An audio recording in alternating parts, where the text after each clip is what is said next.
చెప్పు పాడు తాత ఒక స్టార్ట్ చేయి. పెద్ద మనిషి వచ్చిండు. ఎవరు? కేసీఆర్ దోస్తు. కేసీఆర్ దోస్తు వచ్చింది కానీ బుద్ధిగల పిల్లగారు వాళ్ళకు శరార్థి చెప్పవు ఏం చెప్పవా? ఇప్పుడు ఆల్రెడీ పొద్దుగాలనే చెప్తివి లైవ్లా. అదే ఇదే చెప్పు మరి. అందరికి శతాబ్దిలో తాత న్యూసు, జీ న్యూసు, సజ్జను, నర్సయ్య తాత రామసక్కని కోయాగా ఇవాళ మన స్టూడియోకి వచ్చింది. ఏం పేరు? మాధవరెడ్డి. కేసీరావయ్య దోస్తు, శెట్టి దోస్తు, గోటిదే దోస్తు, చిన్నకోయ దోస్తు అని చేసిర్రు. అంత బాగానే చేసిర్రు. ఊరికి నేను అసలుతే మర్చిపోయినా. ఒకటే ఉంది ఇద్దరు పొత్తులు. అది అటనా?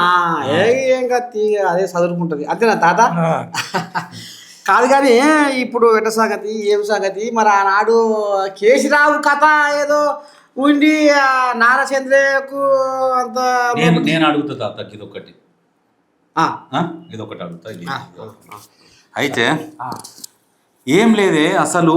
ఇప్పుడు తెలుగుదేశం పార్టీ మీద మొన్న రేవంత్ రెడ్డి ఏమన్నాడంటే తెలుగుదేశాన్ని తెలంగాణలో బొందబెట్టిర్రు, ఆయన చంద్రబాబు నాయుడు వెన్నుపోటుదారుడు, మనకు మంచోడు కాదు అని అన్నారు.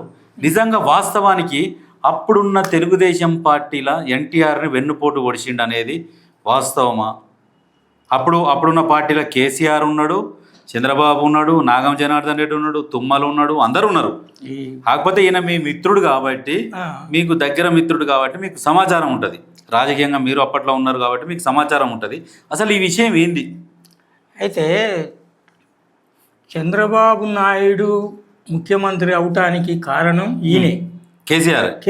అంటే వీళ్ళ ఫ్రెండ్షిప్ ఎట్లున్నదంటే పాపం ఎన్టీ రామారావు ముసలాయన ఉన్నప్పుడు ఆయన నాకు మంత్రి పదవి ఇయ్యడిగా మన మెదక్ జిల్లాలో ఏమైనా కర్ణం రామచంద్రరావుకే ఇస్తాడు.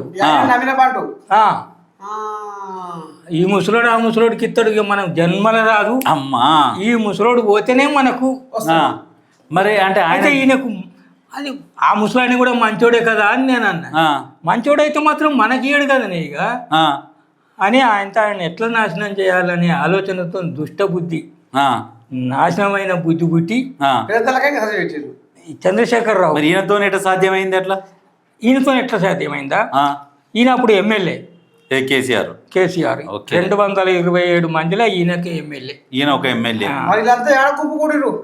అయితే ఈయన లక్ష్మీ పార్వతిని అడ్డం పెట్టుకొని ఆమె మీద ఒక బదనాం పెట్టి ఆమె చెప్పినట్టు మనం వింటే పార్టీ నాశనం అయిపోతుందని ఆలోచన చేసి లేనిపోని అని పుట్టించి ఆయనతో చంద్రబాబు నాయుడును ప్రోత్సహించి నువ్వు ఆమెను తీసి ఆమె పేరు పెట్టి మనం బదనాం చేసి ఇది చేస్తే నువ్వు ముఖ్యమంత్రి అవుతావు, నో ప్రాబ్లం. ఈయనే సలహా ఇచ్చి దాన్ని పాస్ చేసిండు. ఎట్లా చేసిండు అంటే ఈ బాబుల్ రెడ్డి కొడుకు ప్రభాకర్ రెడ్డి వైస్రాయ్ హోటల్కు యజమాని. Viceroy hotel. అప్పుడు ఆ వైస్రాయ్ హోటల్లో యజమానిని పట్టుకొని మొత్తం ఈయన క్యాంపు పెట్టి ఆడ ఒక 6 మంది 7 మంది ఎమ్మెల్యేలే ఈయన కెరక. చంద్రశేఖరరావు మన తెలంగాణ. అప్పుడు కేసీఆర్ చంద్రశేఖరరావు అందరు. ఇప్పుడు కేసీఆర్ అని అలకగంటాను. అప్పుడు కేసీఆర్ లేదు, చంద్రశేఖర్. సిద్దిపేట ఎమ్మెల్యే చంద్రశేఖరరావు. అయితే ఇప్పుడు అయితే 4-5 ఎమ్మెల్యేలే దగ్గర ఉన్నారు అన్నట్టు.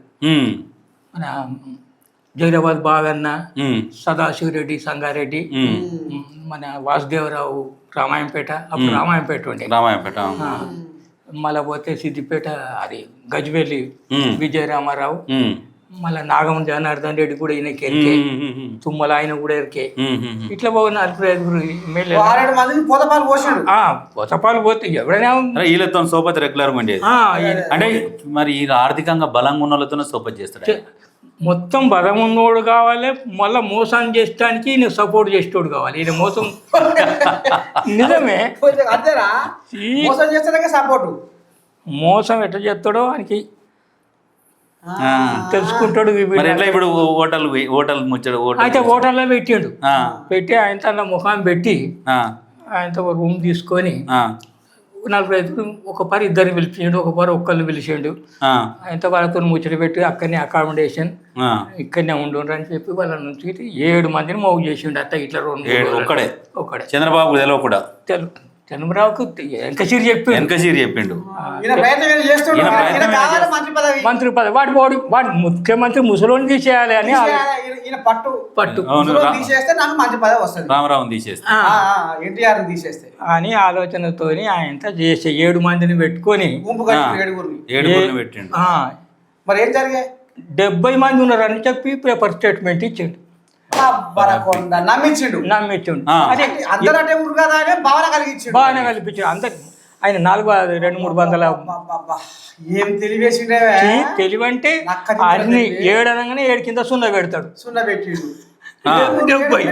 70 మంది. మరి బలం మొత్తం నాదికే ఉందనేది. మరి అప్పుడు వీళ్ళకు అయితే ఈ 225 మందిలకి 70 మంది పోతే ఇది తక్కువ అవుతుంది కదా. తక్కువ అవుతుంది.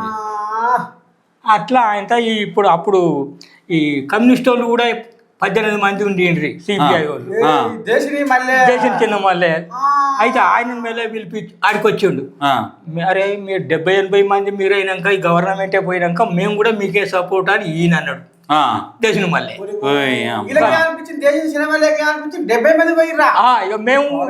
మేమేం చేస్తాము అని అంత ఆలోచనతోని ఆయన వీళ్ళటే వాళ్ళటే. అయితే గప్పుడు 70 మంది అయినరు అన్నట్టు. అంతసేపటిదాకా గాలి 70 మంది అయినాక అప్పుడు నాగం జనార్దన్ రెడ్డి వాళ్ళు వీళ్ళు అయిపోతుంది గవర్నమెంట్ అయిపోయి ఆయన దానికి ఎన్టీ రామారావు తెలిసి పాపం అప్పుడు ఎన్టీ రామారావుకు ఈ మోత్కుపల్లి నరసింహులు దగ్గరోడు పాపం. మోత్కుపల్లి అయితే దగ్గరోడు ఈయన మన ముత్తుసన్ దామోదర్ రెడ్డి వాళ్ళంతా అరే ఇదంతా మంచి ముంచట కాదు కానీ పాపం ఎన్టీ రామారావు పోయి మీరంతా ఇంట్లో ఎందుకు బందీ అయ్యారు దిగి రమ్మానకు రానిరి అని చెప్పి ఈయన పాపం ముసలాయన అన్నాడు. అయితే మీద నుంచే పాపం ఇక కోపం ఉంటుంది కదా అంత చిట్ అనుకుని అంత వాడు చెప్పులేసేవాడు ఉంచేవాడు. అది ఏది ఈయన పోతే మీద నుంచి ముసలి లోపలికి రానియలేనని మీదికి ఎక్కనియలేదు కదా. వైస్రాయ్ హోటల్కి ఎక్కనియలే, కిందనే ఉండ్రి వీళ్ళు ముసలాయన గిట్ట. ముఖ్యమంత్రిని కింద ఉంచి వీళ్ళు మీద ఉండ్రి నవ్వబట్టి అంతే కథం అయిపోయింది. చంద్రబాబు కూడా ఉన్నాడు అప్పుడు. అందులో చంద్రబాబు కూడా ఉన్నాడు అప్పుడు. తర్వాత పిలిపించాడు. అంటే దీనికి మొత్తం సూత్రం మూలం అన్ని మళ్ళా వెన్నుపోటు పొడిచిండు అని ఆయనకు బదనాం ఆయనకు పెట్టిండు. ఆయనతో పెట్టి ఆయన గవర్నమెంట్ పడిపోగానే ఆయన ముఖ్యమంత్రి. అయితే మరి నన్ను ఇప్పుడే తీసుకోవద్దు, మరి ఇప్పుడు మీ వాళ్ళ ఫ్యామిలీలో కూడా తీసుకోవాలి, హరికృష్ణని తీసుకోవాలని చెప్పిండు. ఎందుకంటే పార్టీకి చెడ్డ పేరు రాకుండా కుటుంబ సభ్యులు కూడా మాయమంటే ఉన్నారు అనిపించి హరికృష్ణని తీసుకున్నాడు. హరికృష్ణని తీసుకొని మంత్రి ఇచ్చిండు. ఈయనకి ఎట్టనే ఈ మా వార్త ఏంటంటే మొన్న కూడా ఏంటంటే యాజారుద్దీన్కు మంత్రి పదవి ఇచ్చారు. ఎమ్మెల్సీ ఎట్లు ఇస్తారు? ఇది సేమ్ వెనకడ కూడా 6 నెలల సమయం ఉంటుంది. 6 నెలల సమయం లోపల ఎమ్మెల్సీ చేయకుంటే మంత్రి పదవి పోతే వెనకడ తెలుగుదేశంలో కూడా హరికృష్ణది ఇటనే పోయింది అని అనేది వచ్చింది. హరికృష్ణది పోయినప్పుడేనా సంఘటన? హరికృష్ణ మళ్ళీ పోయింది. పొంగనే ఆయన అది మళ్ళీ ఈయనకి ఇచ్చే ఇది ఈయనకి ఇచ్చిర్రు. ఈయనకి బామ్మర్ది తీసేసి తమ్మునికి ఇచ్చాడు చంద్రబాబు. ఎవరు? కేసీఆర్ తమ్ముడు అనేది కదా. గదే మన రవాణా శాఖ. ఇక రవాణా శాఖ కాగానే ఉత్తుతానే వస్తాయట రవాణా ఎక్కడి నుంచి పడితే అక్కడి నుంచి. దానికి మన హరీష్ రావు నాయకత్వం రవాణాకు. ఎట్ట రవాణా రావాలో హరీష్ని కలిస్తేనే పని. అప్పటికే ఇక అప్పుడే మొదలైంది. హరీష్ని కలిస్తే పని అవుతుంది. అంటే ఇది ఇచ్చి మళ్ళా ఇక జాయింట్ చేయించారు. జాయింట్ చేసుకున్నాడు. ఇక హరీష్ని పెట్టుకున్నాడు చేతి కింద. ఇక హరీష్ రావుకు మేనల్లుడు. ఇక హరీష్ రావు అట్నే అప్పటినే ఇంత తెలివి ఉంది అంటే చాలా గొప్పవాడే. అయితే ఇంత అయితే ఇది పసిగట్టిండు చంద్రబాబు. అదే నాకంటే ఎక్కువ ఉన్నట్టున్నదని నెక్స్ట్ గెలవంగానే ఈయనకు మంత్రి పదవి ఇయ్యలే. మంత్రి పదవి చంద్రబాబు కూడా కనుక్కుండు. ఇది జిత్తలం మారినాక ఇది పక్కన పని రేపు నా పని అంతలా మా మావనే ఉపయోగం చేసి ఇచ్చేసిండు. 7 పక్కన 0 పెట్టి 70 మంది చేసి పాయ బలం అంతా అటే ఒరిగింది అని చూపించు జనాలకు. చంద్రబాబు కూడా ఈ కేసీఆర్ పేరు కూడా చెప్పలేకపోతుంది. చెప్తే కేసీఆర్ పేరు వస్తుందని చెప్తలేడో ఏమో మరి. అదే ఈ పని చేసిందా? మనకి తెలియదు. బదనామైతే మోస్తుడు, బదనాం మోస్తుండు, మాకెసరు పెట్టిండు, మాకెసరు పెట్టిండు, బదనాం మోస్తుండు. కానీ కేసీఆర్ పేరు చెప్తే ఈనాడే పైకి లేస్తాడు. ఇంకా కానీ నేను కాదు, సూత్రధారి పాత్రధారి చంద్రశేఖర్ మనం ఈ విషయాన్ని గొప్పగా చెప్పుకోవాలి. మన తెలంగాణ బిడ్డ ఈ మోసం చేసుకుంటే తిట్ట చాలా తిట్ట. మన తెలంగాణ బిడ్డ అంటే తెలంగాణ అందరికీ ఇప్పుడు ఆయన అన్నాడు కదా, నేను తెలంగాణ బిడ్డని, తెలంగాణ నేను తెచ్చినోని, సాగునోట్ల తలకాయ పెట్టినోని. ఇది సంస్కృతి తెలంగాణ ప్రజలకు నేర్పిండు. ఇప్పుడు ఇంతకు పెద్ద మనిషికి తెలంగాణనా, ఆంధ్రకెళ్ళే ఆంధ్రనా, బీహార్ నాకు తెలిసినంత వరకు అయితే ఇన్నే పుట్టిండు, ఇన్నే ఉన్నాడు. వాళ్ళ తాతలు తండ్రులు, తాత కూడా అదే, వాళ్ళ తండ్రి కూడా ఇక్కడ వాడే. మరి ఆయనే ఒకనాడు అన్నాడుగా, మా వెలుమల ఈ వెలుమ అనేది మాది ఎక్కడ పుట్టిందంటే బీహార్ నుంచి వచ్చిందమ్మ. అది కావచ్చు కానీ వాళ్ళ తాతలు గిట్ట ఇంకెక్కడ మా బ్రీడ్ మొత్తం బీహార్ నుంచేది. అది ఇక్కడిది కాదు, మా తాత ముత్తాతలు అక్కడ అని ఆయన కూడా అన్నాడు. సరే కానీ ఇది నిజంగా నక్క జిత్తుల మాడితే అంటారు కానీ నక్కను కూడా బోల్త కొట్టించే ఇది అస్సలు పెద్ద నక్క ఇది. అయితే నిజంగా ఈ విషయంలో తాత చంద్రబాబు నాయుడు చెప్తే కేసీఆర్కి ఏడ పేరు వస్తుందో అని చంద్రబాబు చెప్తలేడు. ఏమనుకుంటారు ఇప్పుడు, అరే మా చంద్రబాబు కంటే కూడా తెలివైనడు కేసీఆర్ అని అంటారు జనాలు. అట్లా పోతే పోయి బదనాం మోస్తా చెప్ప కానీ మొదల మొయ్యొద్దని నా కోరుకున్నది అన్నట్టు. చెప్తే తప్పే ఉన్నది. ఇటువంటి మోసగాడు అతడు చేయగానే నేను బోర్రబడ్డా అని అంటే మన ఎలక్షన్ ముందర పెద్ద మనిషి కేసీరావు ఈ బహిరంగ సభలలో అని బతుకుచాడా అది తిట్టగా చంద్రబాబుని అంటే తమ్ముడు అని అన్నాక మళ్ళా ఈయన తెలుసుకున్నాడు చంద్రబాబు. ఎప్పుడైనా ఇది అంతలావు రామారావుని పోల్తా కొట్టించినట్టే నన్ను ఎప్పుడు నా గంగలు కలుపుతాడనే మంత్రి పదవి దూరం పెడితే కూడా పూరా మంత్రి పదవి పోతే ఎట్లా అని ఆయన డిప్యూటీ స్పీకర్ ఇచ్చాడు. డిప్యూటీ స్పీకర్ అది నాకేందుకని డిప్యూటీ స్పీకర్ ఏమైనా నారాజు అయిపోయింది. అయినా కానీ మనం మాట్లాడుకుందాము. ఇప్పుడు పదవి ఇవ్వకున్నా కానీ చంద్రబాబును కూడా పక్కకు పెట్టి తెలంగాణ అనే నినాదం ఎత్తుకుంటే మనం సక్సెస్ అవుతాము, పైసలు సంపాదిస్తాము, అన్నీ వస్తాయి, పేరు వస్తుంది అనేది ఆ ఉపాయం చూడ ఎట్లొచ్చింది. ఉపాయం కాదు, ఆయనకు ఇంకొకటి కూడా చెప్పిండు. ఒక 70 కోట్ల రూపాయలు ఉంటే మనం ప్రైమ్ మినిస్టర్ అవుతాం అన్నాడు మాతోటి. అరే 70 కోట్లు ఉంటే ఎట్లయితే భయా, 700 కోట్లు ఉన్నారు, 7,000 కోట్లు ఉన్నారు, 70,000 కోట్లు ఉన్నారు, వాళ్ళు అయితే లేరు, మనం 70 కోట్లతో ఎట్లయితే భయా అని నేను అడిగిన. అరే నీకు ఎరకలేదు మా అన్న అంటాడు. 70 కోట్లతో ఎట్లయితాం చెప్పు అని నేను అడిగిన. ఏదో అప్పుడు మంది తాగుతున్నాం కొద్దిగా. మీరు ఏం లేదే, ఇప్పుడు 25 మనకు స్టేట్లు ఉన్నాయి కదా, స్టేట్కు 2 కోట్లు వాడేస్తాం,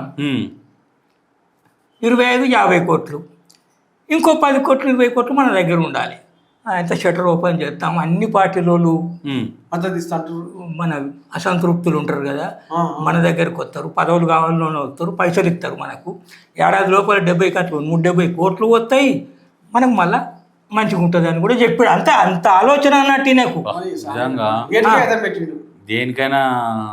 ఇప్పుడు జర్ర వయసుకుండా ఆరోగ్యం సహకరిస్తే ఇప్పుడు దెబ్బ ఏదైనా చేస్తాం సిద్ధమే బండి.